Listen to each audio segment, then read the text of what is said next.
good old James got me a copy way back. It's the best yet. It is Thank you. fantastic. So this is going to be the opening spread of our 150th issue. So it's a nice one to come in with.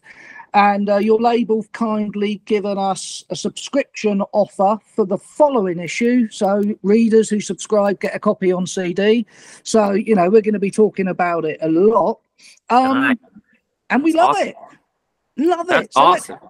It's so good, guys. I mean, I think when you came down to my little night, I was saying after seeing you the night before, this is the live band with Danny and Reza, how your sound has coalesced, how when you two sing and take turns at the mic, it's a lot more uniform and less disparate as when you were kids.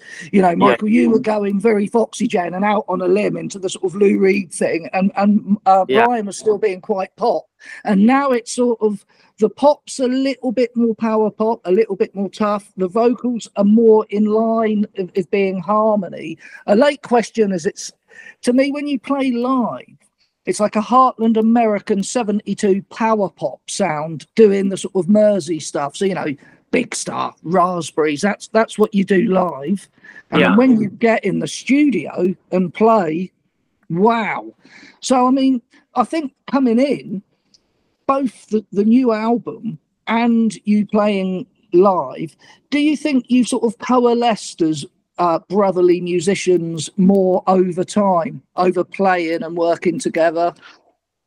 Yeah, I mean, it's just our development as songwriters and people, you know. It's like now I feel like we know when we go in to make a record, we have to make our favorite music, you know, rather than just like tangential you know, feelings, you know. Right, like whatever, we're like any other music fan or musician, we have so many different favorites, and for us we've decided to focus on something that we think we can do really well, and that has lasted. So as we've, you know, progressed, we've liked certain things and dropped certain things, or things we don't like as much, but there's a few things that we always love so much, so we kind of try to stay in that arena, and it's working. I mean, the Camden show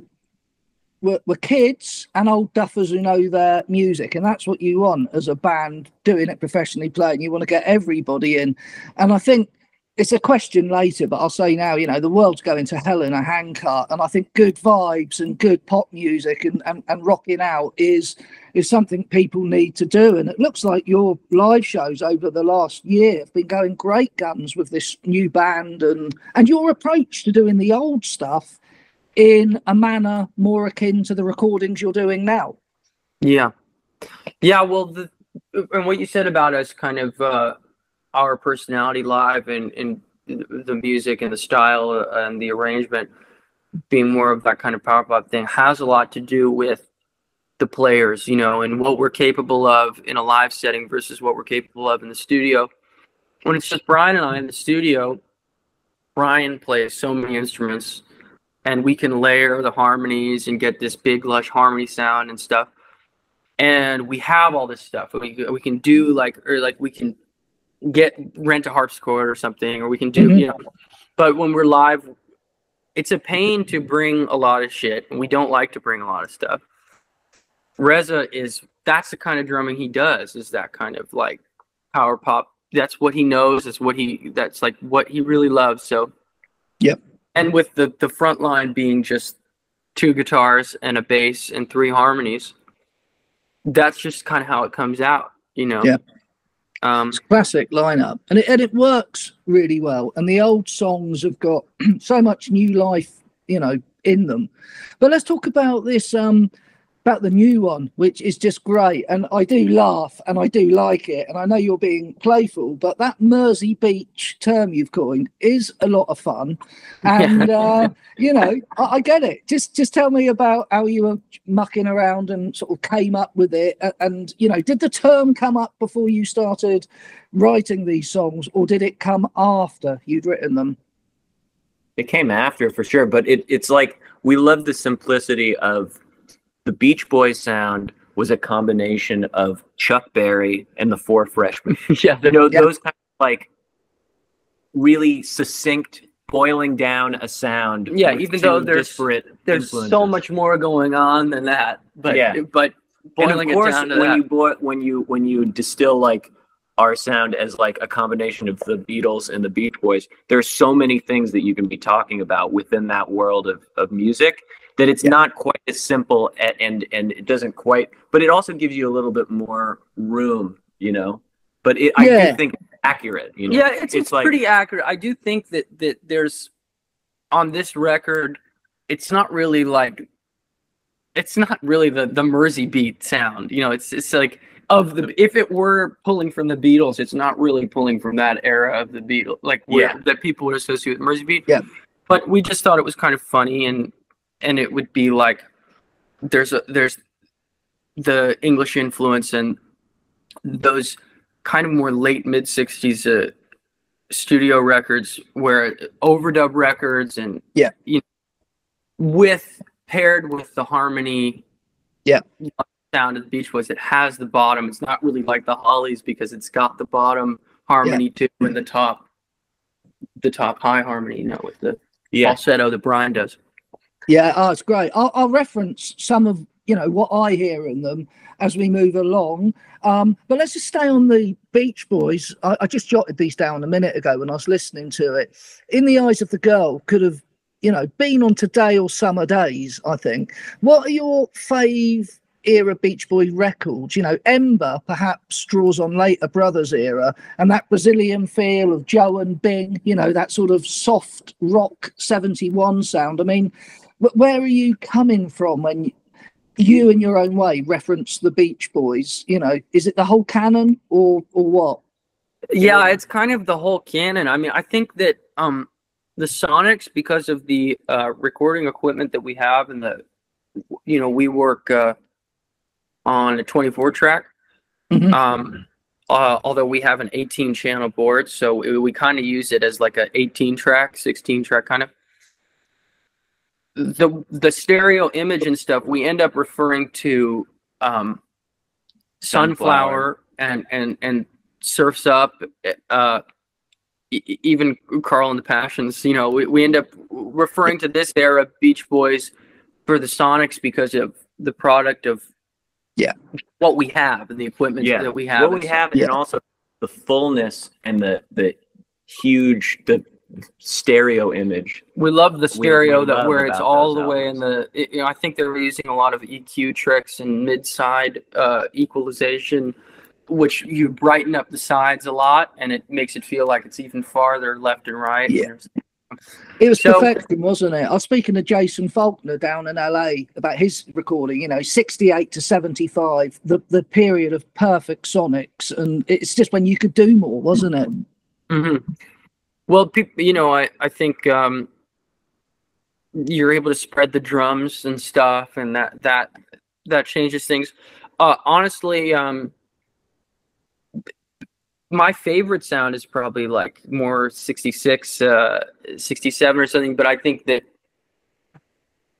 we have so many ideas, and we're kind of an overdub band. Like, we're not getting in the studio and you know, just knocking it out live. So this is just more where we end up.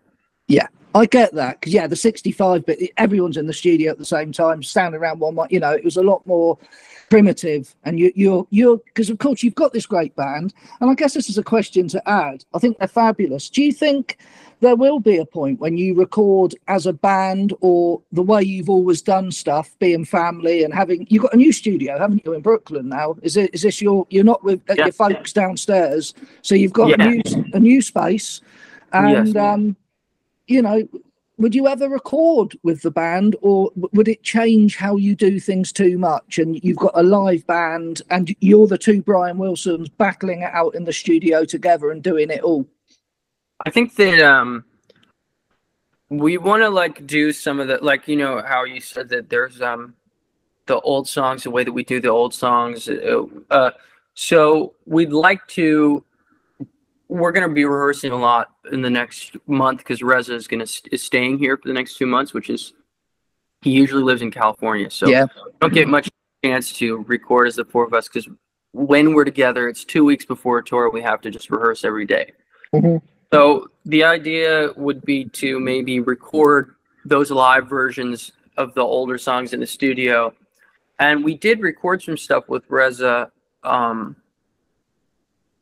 for the new songs, you know. Yeah, some new songs. But it's just a different thing. I think we like to do both, and we'd like to try to do both. Yeah, it really works well with certain songs, and then there are certain songs where really one of us should play drums because it should be. There's certain songs that really call for that layered kind of like millennium kind of sound.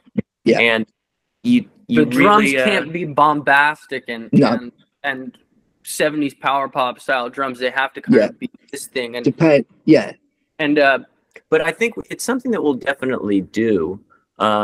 It's just we're leaving it open as to whether or not we'll you know, make a real record that way. I think making a record that way, maybe tracks, that would be cool though, like a little live in the studio EP of the old tracks with, you know, the way you're playing now, little 10-inch or something would be great, wouldn't it? And I think that would be great. I think we're definitely going to do that. Yeah, we really wanted to, because I think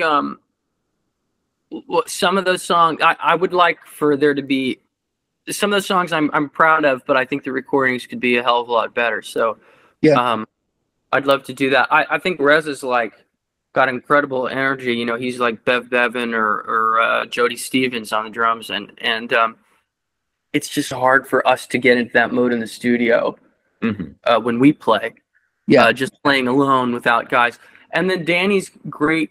I mean, he's unbelievable for having played bass for like a couple of years. It's ridiculous what he's able to do. I think that's probably the main reason for we haven't asked him to play bass on a recording at this point, because he's learning Brian's bass parts and my bass parts and stuff. And he's just playing them really, really well. Yeah, that works better. Yeah. Yeah, but vocals, we've talked about doing that too, like having Danny do vocals with us. Yeah, because there's a blend there for sure. Yeah, it's whenever you bring in another person. You know, the thing that stopped us with all of it is that we're very happy with what we're doing. Well, I would say, you know, I was just commenting on that because the live band, to me, it's like there's two sides to the Lemon Twigs, and there's the live band, and there's, I mean, the first, you know, some tracks are clearly perfect for the live band, and some of the orchestrated, Kurt Botcher, Roy Wood, you know, Honey Bus style tracks are clearly studio pop, which would be quite hard to pull off live, and it is different. But let's go on where we are now, because I think you said to me last year, Everything Harmony, you know, quite a soft folky album, featured material that you sort of had in the cupboard for years. It wasn't just done on delivery, was it, for the label, that one? No. I think that was kind of Brian's. Brian had always said to me, you know, I really like these. I think these ballads are my best songs, you know, like this song on this record and this song on this record. And I thought like we were getting to a point where our songwriting was so disparate, like you said, and I think we felt like people were not responding even. And I said, why don't we just do the best thing that we can do? And you think that these are your best songs? Let's just write an album around that. Yeah, and that's kind of how it started with the record. I get it, because when you were playing live, Brian came out and did a couple of acoustic numbers, so you got that sort of feel. But then this dynamic is totally different. It sounds to me like you sort of sat down, thought about it, mapped it out, and you did it as an album. Am I right in that, or were some of these hanging around and brought out? Well, there's 10 of them were done. It's 12 tracks. 10 of them were done after Everything Harmony, and then 2 of them, one of them was a leftover from Everything Harmony, and one of them was before that. So it was mostly done as a record. It's like just 2 songs, and we tried hard to make those songs sound sonically very similar to the new ones. Those are, you know, those are both Brian's songs. Yeah, I think it was more like that. You know, it was. I feel like with every album, there's a song that that dictates our approach to the rest of the album. I think maybe jumping off point. I think maybe A Dream Is All I Know was one of the first tracks that we recorded. So the characteristics of that song that carried over to the rest of the album were like instrumental arrangements that kind of transformed as the song went on, you know? And there's that definite 60s pop vibe throughout. You know, there's a few sort of moves away, but it's pretty much the grounding of that one, isn't it? Yeah. And then our approach to the vocals on that too. Like, and the first two singles sort of laid it out, you know, just brilliant. Bam, bam, and excellent videos. We'll talk about those in a minute. But it does follow, you know, it could be an album. I don't know when it would come out. Maybe, like you say, 68. It'd be, if it's 68, it's one of those American bands looking back to England a couple of years before, you know, like early Nas or whatever, where it's looking at the British mod Carnaby Street thing rather than the prevailing American hippie culture. But it's definitely got that sort of sound and theme, I think. And tell me about your studio then. So how long have you had this, and where are you sourcing equipment and your deck? I mean, this is only going to be a spread, so we could talk about it for hours, but just in a nutshell, the Brooklyn studio, the gear you've got, tell me about the space and what's in it. Yeah, we were in between our parents' house and this studio. We were in a place in Midtown where we started Everything Harmony, and it was a rehearsal space, and it was really gnarly to record there because people were playing really super loud. And our friend Paul Millar, who has a project called Slugbug, he was moving into the studio next door in his place in Brooklyn, and so we just moved into this little space, and it was much smaller than what we had in Midtown and smaller than the basement too, but the vibe of the neighborhood is just so good. And then the not having to worry about our neighbors making noise, we were able to just like do acoustic recordings and not have to worry about all this bleed and stuff. And also next door is Paul, who is a tech and also a great musician and engineer. So he's been able to help us with a lot of aspects of the recording process, like when we finish mixing, bouncing down to various tape machines and making EQ copies to prepare for mastering. Yeah, mastering. We mastered this album directly off the tape. So in order to do it really smoothly, we had this guy who's just incredible. We could do it with him in a creative and fun way and stuff. We just have that sounds like a good space. So you've got that expertise at hand as well. It functions as like a real studio would, which for an analog studio, that's basically impossible without having somebody there who's got the know-how. I think it works out for him too, because he'll use our space as a live space sometimes when we're out of town, and he'll borrow some stuff or whatever. We have a lot of cool instruments and stuff.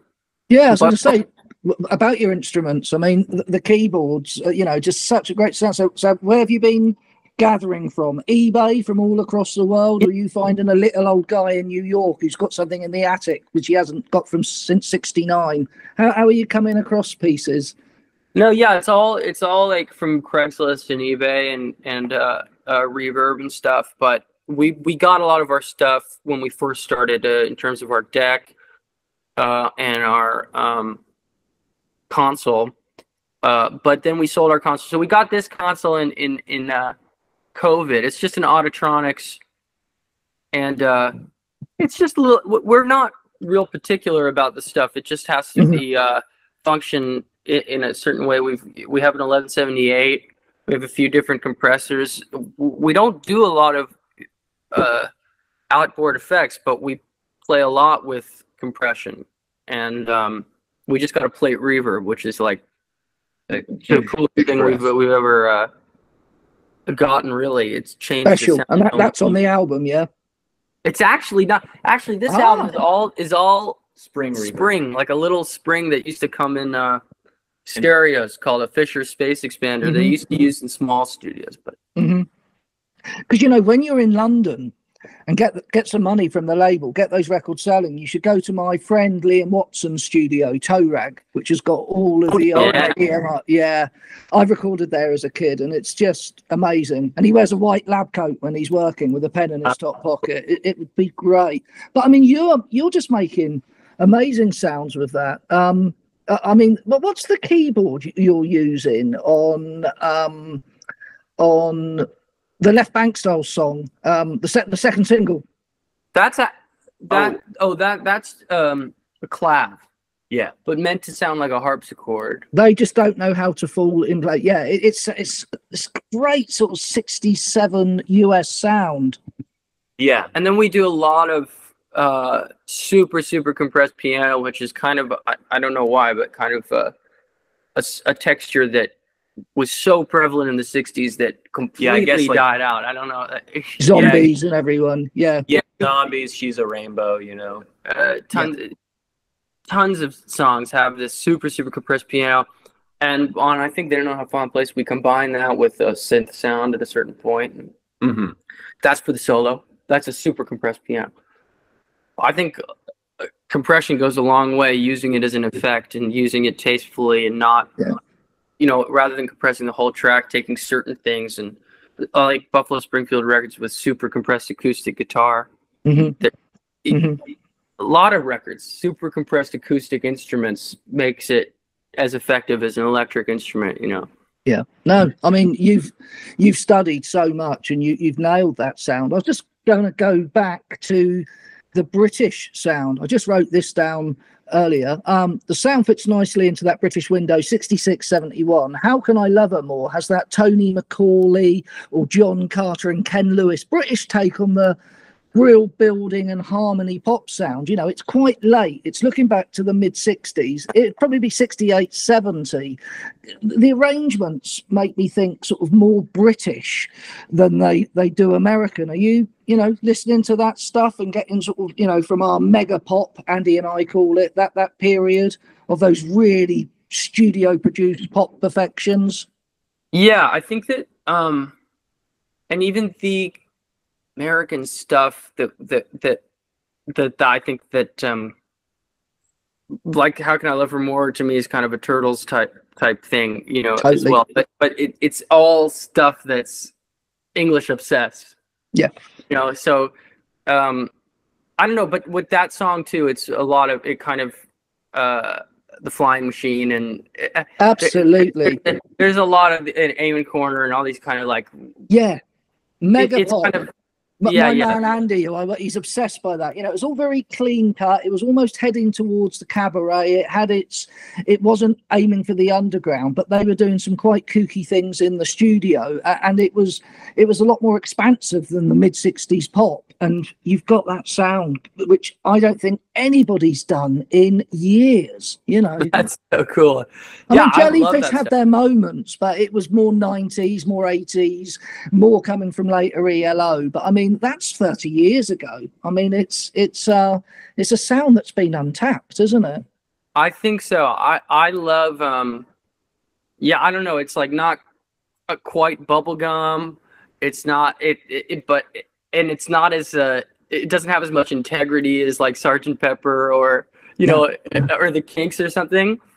So it's somewhere in between those, I feel like, and I've personally been obsessed by that kind of sound. And there are sunshine pop stuff like Sagittarius and stuff that bleeds into that. But of course, My World Fell Down, the Ivy Lee song covered. Yeah, so I mean, us guys in this we're bouncing stuff back and forward, but it obviously all goes down to Brian Wilson and Paul McCartney. But it was all to and fro, wasn't it? The British and American pop, and it's a good sound. I hear it. Yeah, that's great.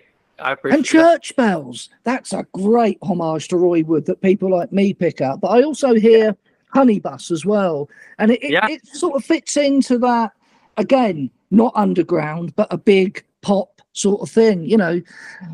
I think what we did is we blended pop, folk, and progressive elements. Early ELO, it came from the Beatles, didn't it? Penny Lane. You've been taking note of this particular sound. Yeah, I think I don't know. Yeah, you hit the nail right on the head.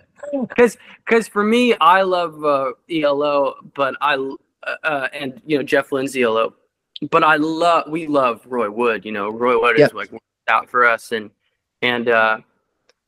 Pete Dello. Always liked that stuff more than the kind of I don't know. There's something more watered down about that. About what? I don't know, like later ELO and stuff. I just love. We love how quirky and fun that other stuff is. It's not serious, and it's it's nice. It's just great, I think, and it is so needed now. Just the way the world is, you don't even need to talk about the world now. It is fucked, and just having this glimmer of light, I guess, not getting all musicology, sociology. The 60s era in the States with Vietnam, why was all of this nice stuff made? It was to sort of counteract what was going on outside. Post-COVID is good for live music, I think you're finding, but, the general buzz in the world's not very nice, and it's nice to lighten the tone a bit, isn't it? Yeah. I think that's part of why we went that direction, Yeah, and I think a lot, like...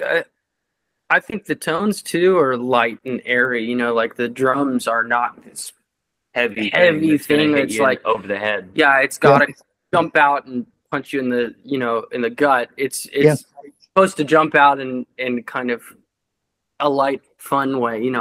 I don't know. No, great. I mean, Sweet Vibrations, somewhere between the later US sunshine pop, like the Family Tree, Left Bank, and the UK Toy Town sound. It's a hard sound to pull off. And how much tracking were you doing between you on that one? That one is like all Brian.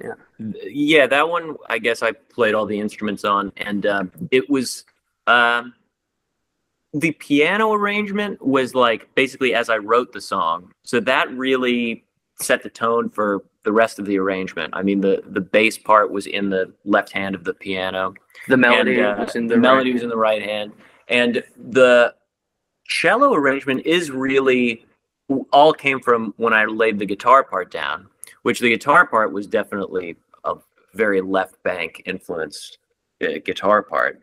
And so the strings they just played arpeggios off of that. And then there are also in the middle section, when it gets harmonically a little bit more dense, I feel like that really came from like all different eras of Van Dyke Park's work. Like the song Orange Crate Art from 95 or whatever is such a great composition. And I think you can definitely hear the influence of that song on some of the rhythms of Sweet Vibration. Must have taken so much work. I mean, when you're doing this stuff on your own, Brian, are you doing it as a 9-to-5 job? Are you quite strict at the time you spend, or do you sort of do something, go out for a coffee, do something else and come back to it in a day or so? Or do you just crack on with it like a painting and just work it through? We try to work it through, but I mean, our hours are very irregular. But we try to, when we show up to the studio, have something to show for it by the time that we leave.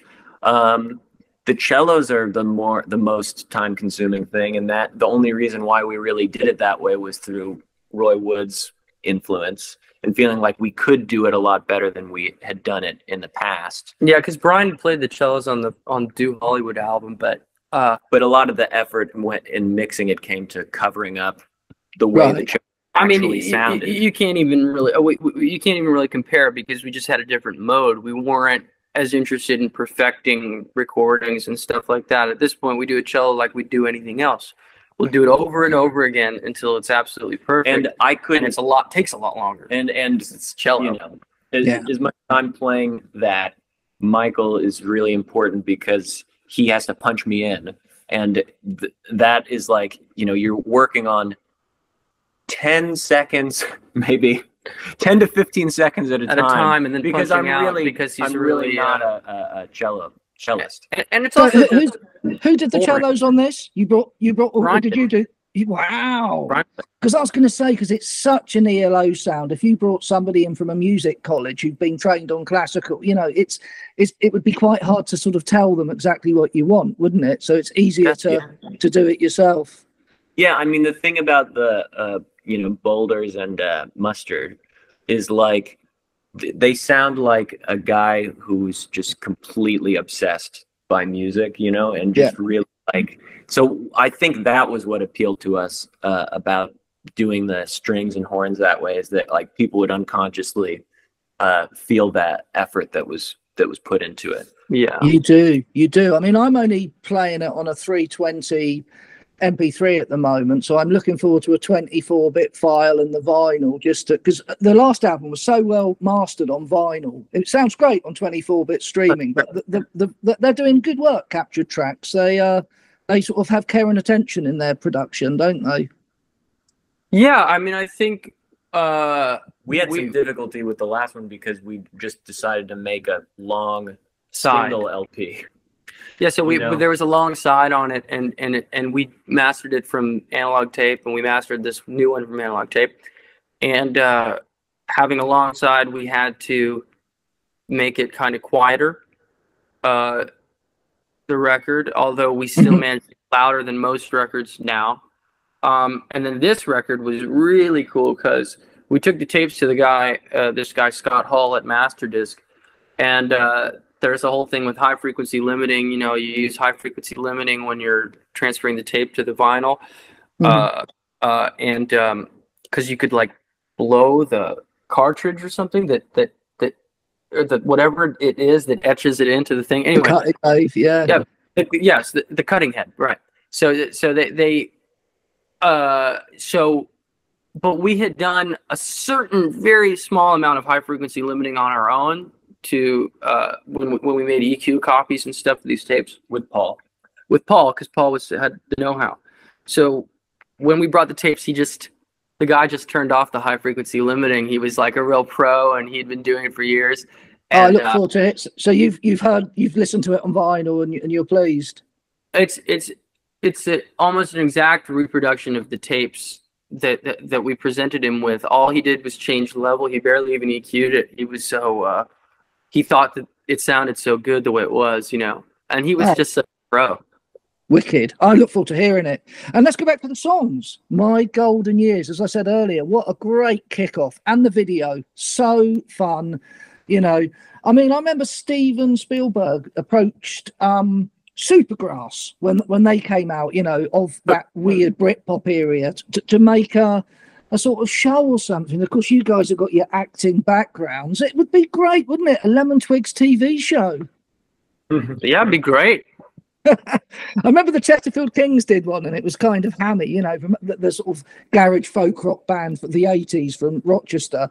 But it's a great vibe, and again, it just sells it in a good, not too serious way, but such amazing pop music on it. What I was going to say, Michael, is at the end you've got that Eric Carmen vocal inflection, and you've absolutely nailed it. You know, it's all very high guitar sort of beat music, and then you just get all power pop at the end. Yeah, I was totally Raspberries obsessed at that when I wrote that. I was just couldn't even help it. So it actually took a little work because you could so sing it in that kind of Eric Carmen. You could totally do the whole song that way, but it took a little work to figure out how to sing it in a way that wouldn't be too much of a cop. Right, yeah, much of a cop. Yeah, you just drop yeah. it in the way Eric Carmen would drop in a Stevie Marriott, you know, just very quickly. And so it's a homage for people, but it's just a great pop star. And you know, the 12 strings, it's great to hear you using them. When did you know, you've obviously always liked them since kids, but when did you think bringing that ringing guitar sound into the Lemon Twigs was going to be a good move? Wasn't it kind of when we were getting together the live band for the one that we did In My Head has that. In My Head has, oh yeah. It has a huge 12-string solo in the break. I think that was the first time we exploited it in that real Birdsy type way. I think it was mostly my interest in the Byrds, right? Yeah. I just whoa, broke that. No, I'll fix it after. Yeah. But yeah, I just always loved the Byrds singles and everything, but I never had the obsession about them, and that came later. And I didn't really understand why more people didn't use it. And Brian can play anything, so he can play a 12-string just as skillfully as a regular 6-string guitar, whereas a lot of people, I think, have a weird hang up about it. Like, they're not going to be able to do their bluesy, bendy solos if they use a 12-string or something. Yeah. So, Brian's really excited by having a new instrument. Oh, well, it's great. And what's the Ricky you use, or have you got a Fender? What have you got? A couple? We've got a couple now. We used this Gretsch 12-string that was just free from Gretsch a long time ago, and it's the best 12-string we have. It's just a cheap, I think it's Japanese, and then we have a Rick that's my girlfriend's guitar. That's the first one we started using, and then we just got this one that we used on the TV show. That's this glittery Gibson one. Nice. Just got it because it looked cool, But yeah, new, because there's loads out there now, aren't there? Again. Oh yeah. Yeah. Oh no, that one's from the '60s, actually, refinished in the '70s, probably the Gibson one. What's the show? The one you did last week? Oh, we did we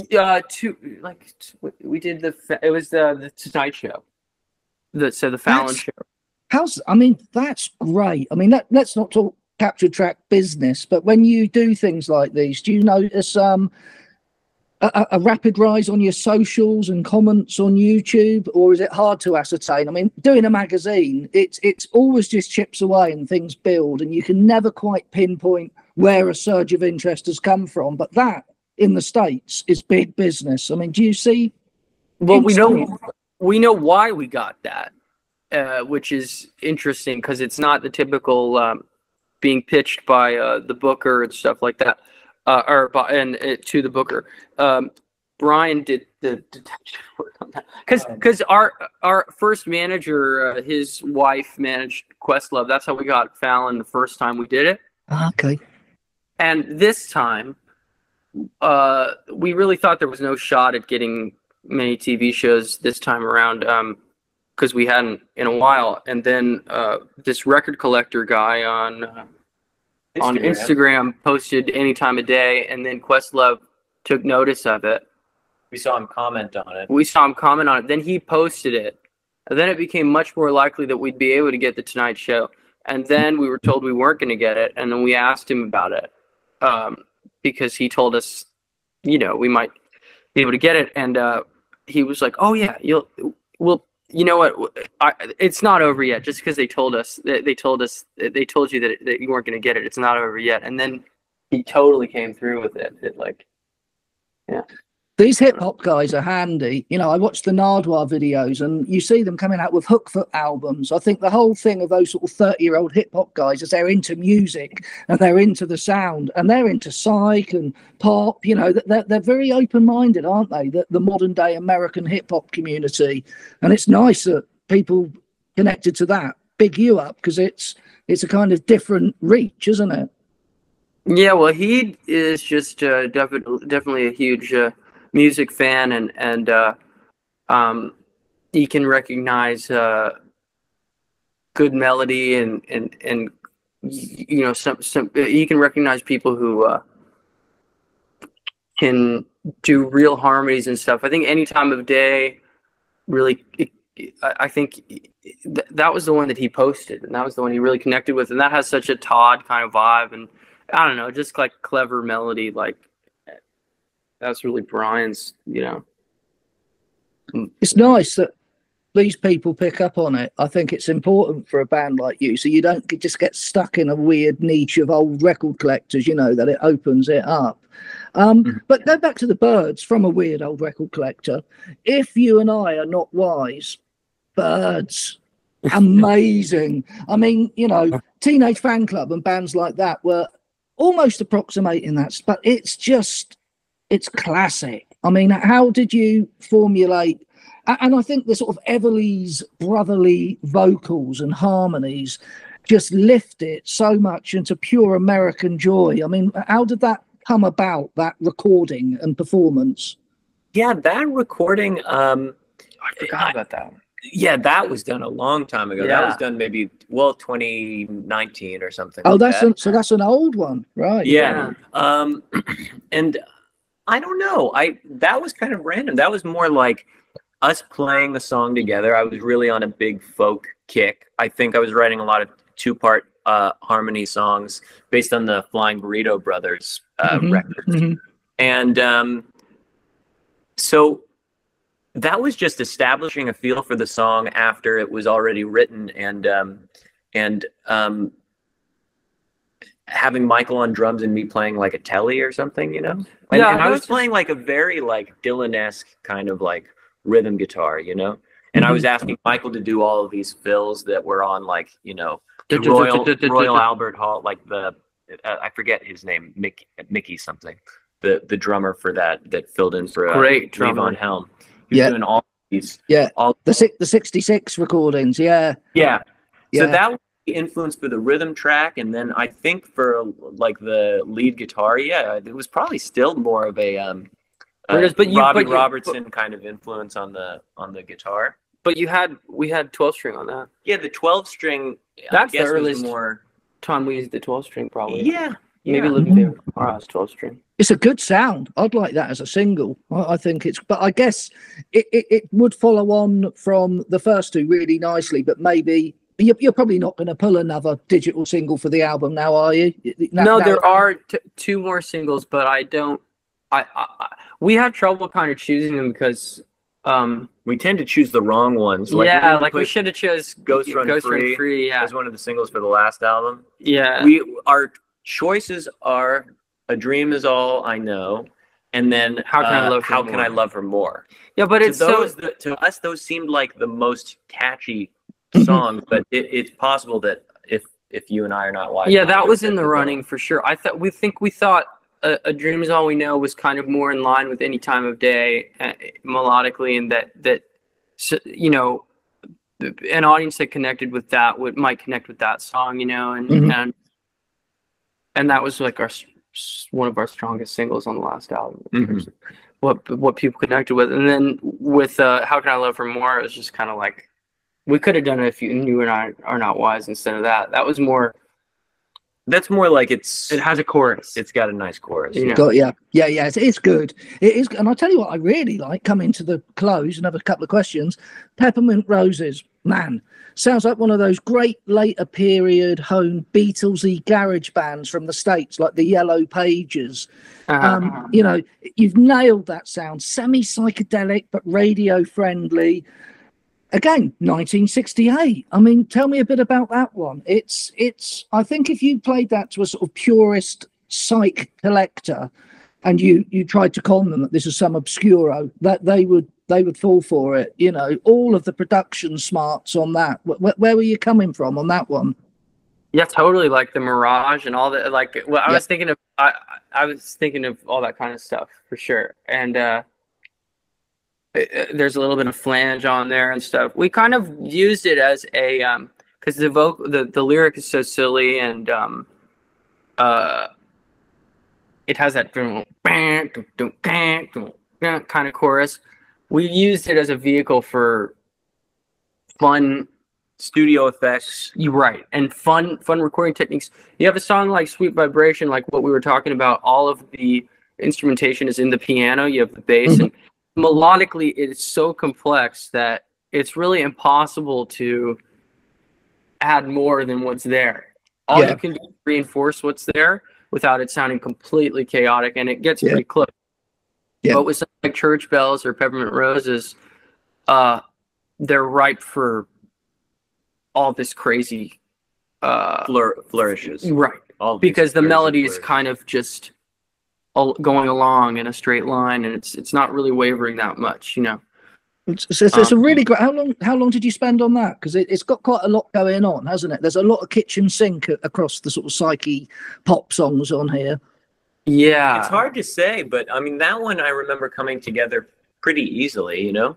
It's like we would kind of work on a few songs at once, you know? So we would end a session knowing, well, we got to put a Farfisa on that, or we have to, we had the idea to do the flange pretty early on. Maybe it was from, I don't know. Maybe, oh, actually it was after when we were filming the In My Head video, we were listening to Notorious Bird Brothers. Oh, isn't it the best? It's the best. I think it's in yeah. my top 3 all-time favorite. I mean, the Birds are great from the first to the last, but that is just an outlier. It's just wow. Yeah. Yeah. So much flange on that album. Yeah. And in a way that really messes with your head. And Paul helped us do that. Yeah, but our neighbor. So he is handy. He's a good guy to have on call. Yeah, especially because we kind of like to be a little isolated, and that's part of the thing about bringing in the guys, who we love and we really trust them too. But we are insecure, you know. So when we're influenced by whoever's in the room. So if somebody has a judgment about something, it can really affect the whole path that the song takes. Yeah. So we like to protect that, and so Paul will come in the end of the record process where these things have to get together, and we need another set of ears to tell us if it's bright enough, if it needs to be darker, if we could use some flange here or there. And he's incredibly handy in that respect. You know, that doesn't even touch on the stuff that he does in literally if we didn't have him there.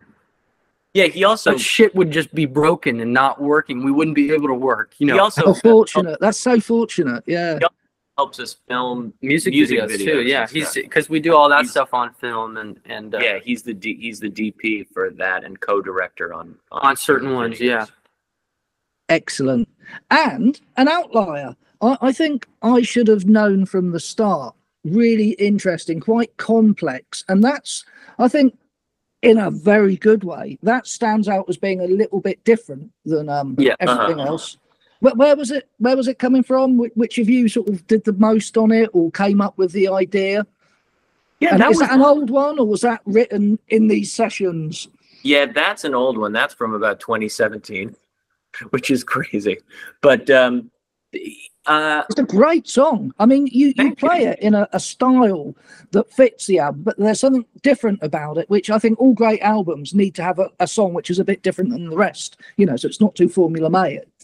Yeah, I think the fact that it was a 2.5 minute song or something like that made me think that it was good for the album, just because it has sort of an instant thing about it, you know, like the song has a brisk sort of feel despite being a sort of mid-tempo song.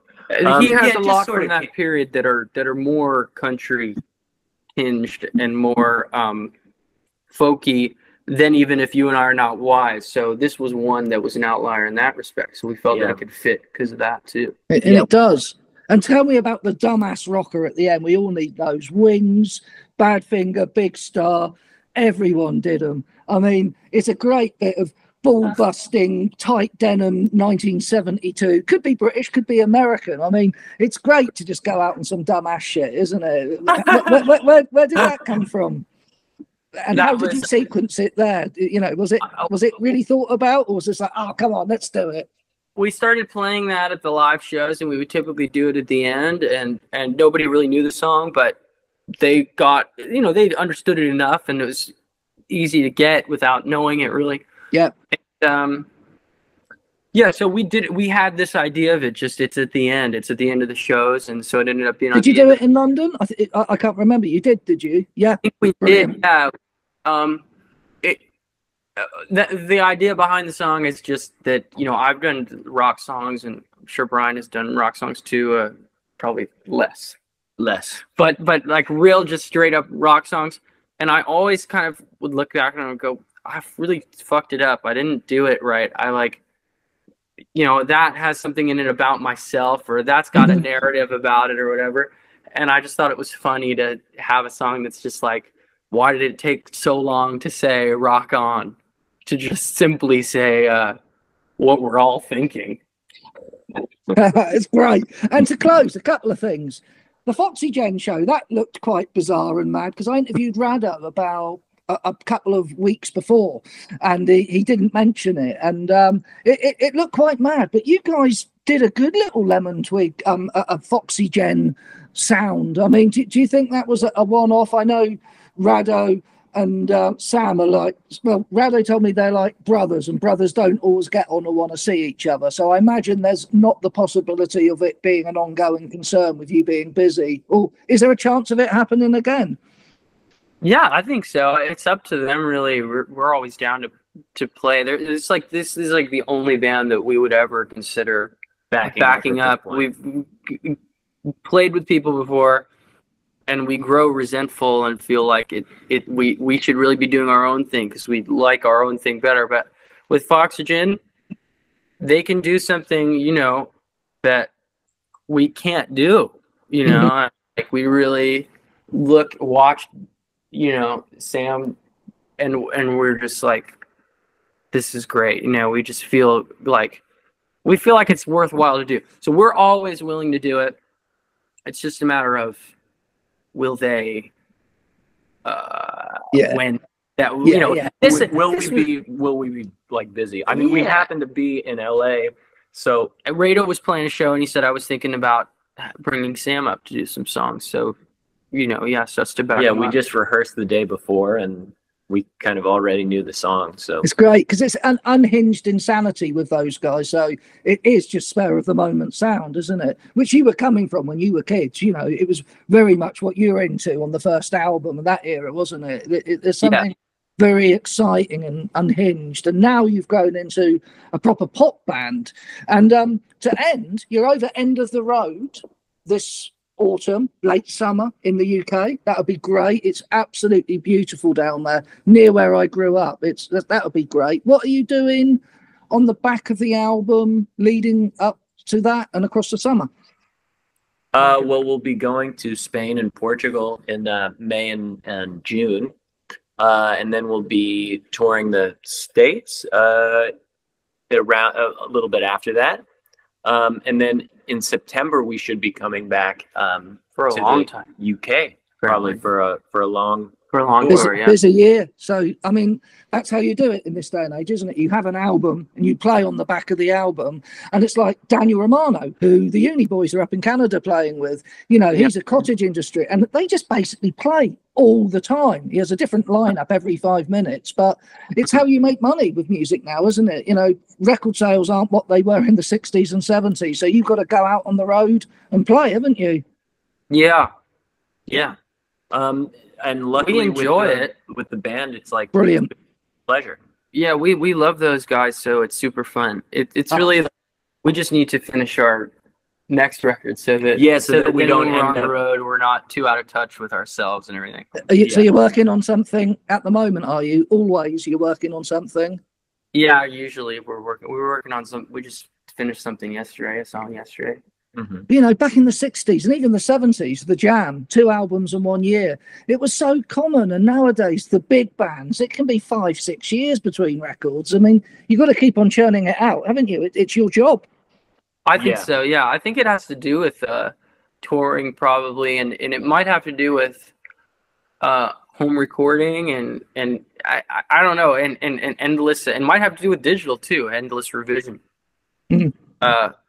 There's a lot of reasons I think people do that, but it also probably has to do with the fact that people think, well, I'm going to have to wait when I deliver the album. I'm going to have to wait a year for it to come out. So I better make sure that what I'm doing I really like, you know, so then they take a long time to, but I don't think that's a healthy way to, I think you kind of should be flippant about it. And like when you're recording the song, that's the heavy thing. And then when you give it, you know, you got to you shouldn't care about it. You know? Yeah.